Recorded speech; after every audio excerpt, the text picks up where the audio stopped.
एकनाथ शिंदेंची शिवसेनेच्या विधिमंडळ गटनेतेपदी निवड करण्यात आली आहे। सर्वानुमते एकनाथ शिंदेंची गटनेतेपदी निवड करण्यात आली आहे। उदय सामंत यांनी मांडलेला ठराव एकमताने मंजूर झालाय। मुंबईतील ताजलँड हॉटेलमध्ये शिवसेना आमदारांच्या बैठकीमध्ये एकमत झालेलं आहे। अधिक माहितीसाठी जाऊयात, आपले प्रतिनिधी कपिल राऊत आपल्या सोबत आहेत। कपिल, नक्कीच खूप मोठी बातमी समोर येत आहे। बँडाच्या ताजलँड मध्ये एक बैठक सुरू आहे। या बैठकीमध्ये एक ठराव पास करण्यात आलेला आहे। या ठरावामध्ये एकनाथ शिंदे हे विधान भवनाचे गटनेते म्हणून ठरवण्यात आलेले आहेत। एक मताने हे घडलेलं आहे।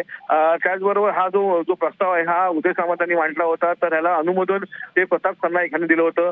त्याचबरोबर नरेंद्र मोदी आणि अमित शहांचा अभिनंदनाचा प्रस्तावही या पूर्ण बैठकीत मांडण्यात आलेला आहे। असे अनेक ठराव या बैठकीत मांडण्यात आलेला आहे। आणि हा जो बैठकीचा जो आढावा आहे, हा पूर्ण जो आढावा आहे हा राज्यपालांच्या समोर ठेवण्यात येणार आहे।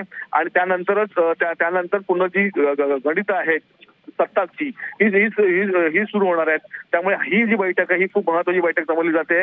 आणि याच्यामध्ये गटनेतेपदी एकनाथ शिंदे यांची निवड करण्यात आलेली मोठी बातमी आहे।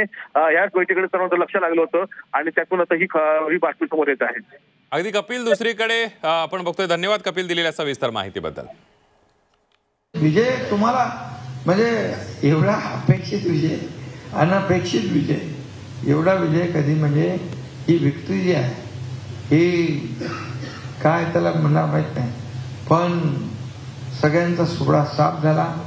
विरोधक औषधाला उरले नाही, म्हणजे विरोधी पक्षनेता मग म्हणालो विरोधी पक्षनेता होऊ शकत नाही। एवढ्या सगळ्या मोठ्या जो विजय जो आहे आपला हा आपल्याला मिळाला।